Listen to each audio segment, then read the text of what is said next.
Nous allons parler aujourd'hui de 6 raisons pour lesquelles les pasteurs ne sont pas prospères. Alors c'est avec notre consultant, je le disais, coordinateur général de l'ONG Amour de Christ. Et il nous a fait quand même, il nous a manqué, hein. Mais aujourd'hui, quand même, il est là parce que le temps lui permet et de donner encore ce message fort intéressant. Bonjour à vous. Bonjour bien-aimé. Ça fait vraiment 2 jours, hein. Oui, effectivement. Je dis bonjour téléspectateurs, vous m'avez manqué. D'accord, super. Nous aussi, vous nous avez superbement manqué. Des gens appellent pour dire, mais attendez, on ne voit plus les jeudis le révérend Olivier Naïe. Oui. Mais tranquille. Tout va bien. Merci. Voilà, c'était le calendrier qui ne permettait pas. Aujourd'hui, on va parler de 6 raisons qui font que les pasteurs ne sont pas prospères. Oui, on va dire c'est un sujet qui a boulet rouge. Hein. Oui, certainement. Mais c'est un sujet, n'est-ce pas, qui va beaucoup édifier, qui va apporter à beaucoup de haine de Dieu. La Bible déclare dans Osée 4, verset 6, que mon peuple périt par faute de connaissance. Il y a des pasteurs qui ont la connaissance, qui ont la parole, mais qui ont besoin d'apprendre un certain nombre d'éléments pour qu'ils puissent connaître la prospérité, car le Seigneur a dit qu'il est venu nous apporter la vie et la vie en abondance. Donc voilà, nous allons donc aborder les 6 raisons pour lesquelles les hommes de Dieu ne sont pas prospères dans leur ministère, dans la vie sociale. En tout cas, moi, je suis curieux de savoir s'il y a vraiment des raisons qui font qu'on n'est pas prospère. Oui, justement. D'accord. Ok. Donc, la première raison, j'attaque directement, hein, c'est que beaucoup d'hommes de Dieu, n'est-ce pas, et quand je dis je relative, hein, certains d'entre eux ne payent pas leur dîme, ok? Ah ouais. Je ne parle pas de façon générale, mais je dis certains. Les hommes de Dieu ne payent pas leur dîme. Ils ont tendance dans leurs églises, dans les communautés, à recevoir la dîme, finalement les fidèles et autres. Mais ils oublient une chose, c'est que eux-mêmes, n'est-ce pas, sont aussi des fidèles devant le Seigneur. Okay? Donc de ce fait, ils doivent payer leur dîme. La Bible déclare que Abraham était le père de la foi, mais il a payé sa dîme à Melchisédek. Donc c'est ça le véritable problème. Or, vous savez comme moi que Dieu a dit apportez à la maison du Seigneur les dîmes, n'est-ce pas, et les offrandes, et vous verrez que j'ouvrirai les écluses des cieux afin que l'abondance arrive. Donc la sécheresse est dans beaucoup de serviteurs de Dieu ministère parce qu'en réalité ils ne payent pas leur dîme. Beaucoup n'ont pas de paix spirituelle. Je ne sais pas si vous me suivez. Si. Voilà. Et donc, ils ne savent pas à qui donner leur dîme.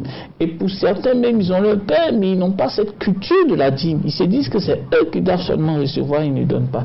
Donc, c'est l'une des causes. Le ciel est fermé sur la tête de beaucoup de serviteurs de Dieu parce qu'ils ne donnent pas leur dîme. Ça, nous sommes pleinement d'accord avec vous parce qu'ici même à Béni TV, on en parlait. Hein. Il y a de cela 2 jours déjà, on en parlait. Il y a des serviteurs de Dieu qui ne payent pas le dîme et on a l'impression que tout doit se concentrer sur eux, et offrande et dîme. Et quant à eux, à qui est-ce qu'ils rendent compte?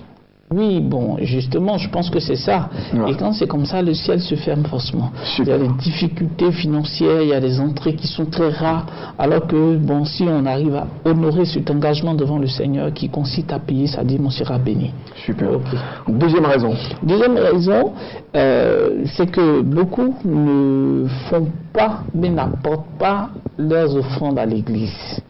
Vous surprendre. Les pasteurs aussi. Les pasteurs, oui. Je suis d'accord avec vous, pleinement d'accord, parce qu'on en a parlé, hein, sérieux. On veut faire par exemple une évangélisation de grande envergure. Bien sûr. Le peuple apporte. Bien sûr. Il faut qu'aussi le pasteur contribue. Par exemple. D'ailleurs, le premier sacrificateur de son ministère, c'est le pasteur. Ouais. Et c'est lui qui est le modèle qui doit donner l'exemple. C'est lorsqu'il, n'est-ce pas, pose des actes que les autres suivent. Donc pour les campagnes d'évangélisation, il doit aussi s'aimer. C'est important. Mais quand vous regardez, même souvent à l'intérieur du pays, faites attention, vous allez rentrer dans des églises, vous allez constater que le pasteur assis et le peuple vient, donne, sème, offrande des offrandes, et eux ils attendent là parce qu'ils se disent que c'est pour eux toutes ces offrandes là. Or c'est pas vrai. Je veux dire que dans l'offrande il y a une partie qui est destinée aux charges de fonctionnement de l'église, les factures d'eau, de courant, et puis bon, je sais pas, d'entretien du cadre. Est-ce que vous voyez un peu?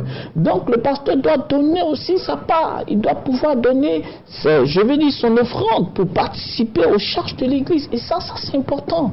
Est-ce que vous voyez? En tout cas, on n'est pas dispensé. Voilà, c'est pour parler comme ça. On n'est pas dispensé de cet acte-là voilà, offrande et dîmes, c'est vraiment important. Vous êtes vraiment inspiré aujourd'hui. Bien sûr. Le Seigneur vous a inspiré. Ça, j'en suis convaincu. Merci.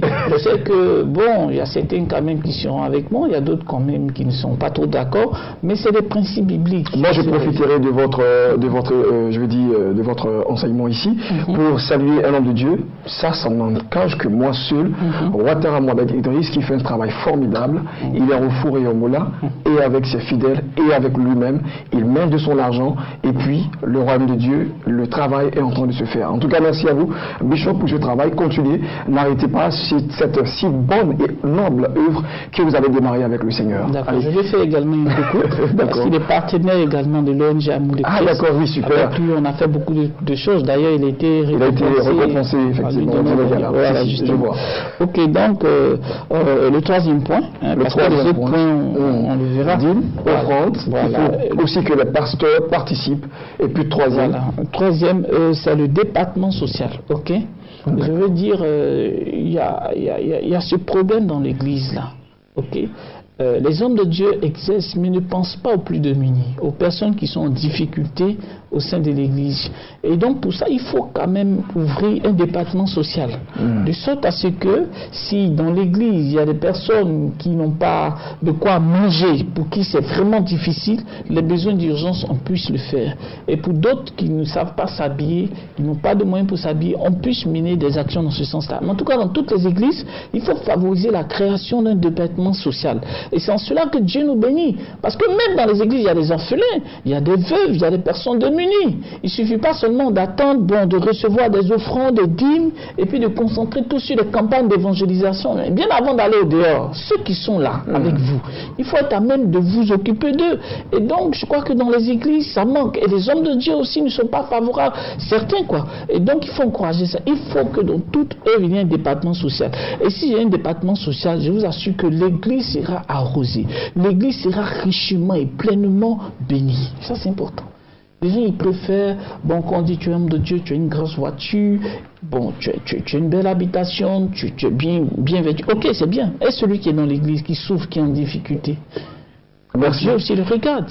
Merci déjà aussi pour l'œuvre que vous faites à travers donc votre ONG Amour du Christ. Merci. Et bizarrement, ce rectificatif, c'est pour saluer des personnes qui travaillent bien, mais aussi il faut les honorer, c'est ce que la Bible demande. Donc le temps aussi de saluer votre épouse qui travaille d'arrache-pied avec vous également pour penser à ces personnes qui n'en ont pas. C'est la dernière fois, c'était donc des orphelins et des veuves qui ont bénéficié quand même de la chanson de votre cœur. Et ça a été bien sûr en présence même des ministres d'État. C'était vraiment bon. Oui, c'est gentil. Restez aussi dans ce carnaval. Merci, c'est gentil de votre part, c'est très gentil. D'accord. On en a vu 3 maintenant. Vous voulez justement décortiquer tous les 6 ou on va attendre bien sûr pour la prochaine séance? La prochaine séance, jeudi prochain, pratiquement à la même heure.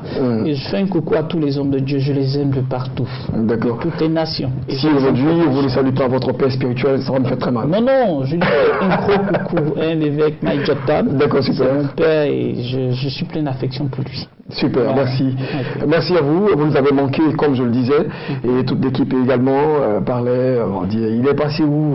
Vous êtes là. Je suis là. En chair et en os. Bien sûr.